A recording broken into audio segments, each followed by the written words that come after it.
Hi, David. Well done today. Thanks, Rory. Hi.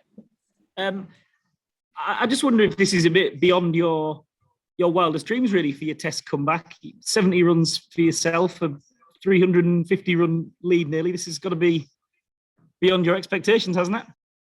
I know, and the two openers batting for so long to get rid of that new ball as well. It's been a good start. I think if you gave us 350 runs at the start of the game as a lead after our first innings, we'd have chewed your arm off for that. So look, we're in a good position, but that doesn't mean the game is won by any means. It's still a very good wicket out there.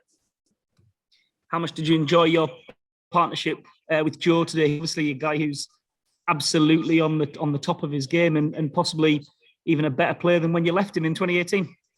I know, he's phenomenal, isn't he? He just scores runs all the time, and the ease of what he does and the speed is at which he does it. You look up and suddenly he's 20 not out, and you can't really remember a shot that he's played. He's just that busy and he scores that quickly. So to be able to bat with him is fantastic.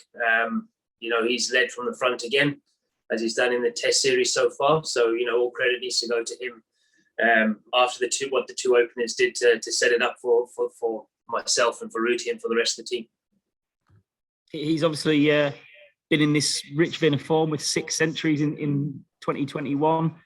You're a fair newcomer in that regard. How did he shape up from the other end? What does he do so well?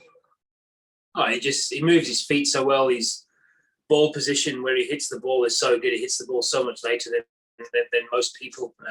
He always looks to score his intent. If you bowl a bad ball, he just puts you away. And I think that's a massive strength. You look at all the best players that have played, all the greats, if you want to put it that way. As soon as you miss your line and your length, they hurt you. And Joe is one of those.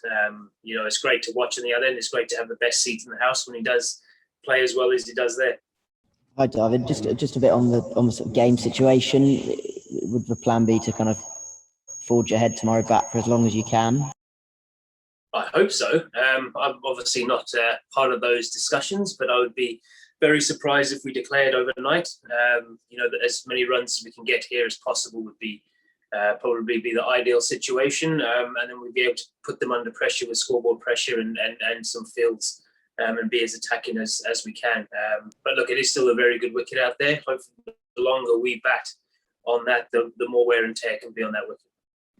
Obviously, India are known for being a sort of quite a lively side, up and about. Did it feel a bit? Did they seem a bit flat today to you?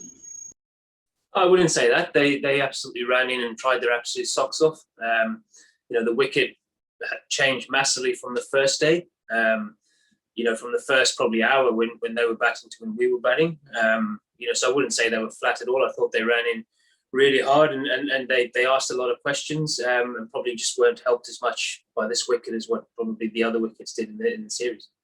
Do you feel kind of nervous your first Test innings for 3 years? No, I actually wasn't. I've been fortunate enough to be part of the other England teams. When you play international cricket regularly, I think you sort of get used to the rhythms of international cricket. Obviously, I'm still nervous, but I wasn't as nervous as what I was on my Test debut where the legs were shaking, when you walked out to bat. But yeah, it felt comfortable. It felt like I've been playing international cricket for a while, which is, I think that probably helped me today in the sense that I didn't let the occasion get to me. Obviously, it's a good crowd and the openers have set up a really good position, so it could have been easy to just walk out and sort of give it away early. So it was nice. Obviously, it's just one inning, but do you feel confident that you're going to be able to sort of resurrect your Test career? I hope so. We can only do what we do. I can only play how I play. And I think that's one thing that I definitely want to do this time around is play the way I play and play how I see it. Instead of sort of worrying about other stuff and trying too much. Stick to what works, and if it doesn't work, it doesn't work for me, and it just wasn't meant to be there.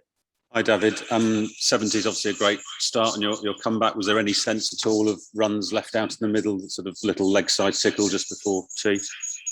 Definitely. Played really, really well there.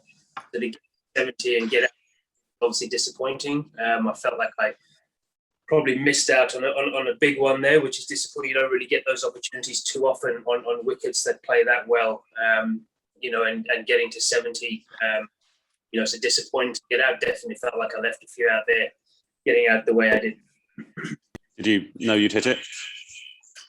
Yeah, I was probably 60-40% sure. When it goes down leg, I didn't feel anything on the back, but it sounded woody, and I couldn't really feel that I hit the ground. So I said, as soon as they went upstairs, I said to Richard. Hi, Dawid. You've obviously done well in Australia before. Do you feel you've gone a long way to kind of inking in your name for Brisbane? Yeah, I think that's a long way away. There's still 5 test innings this summer.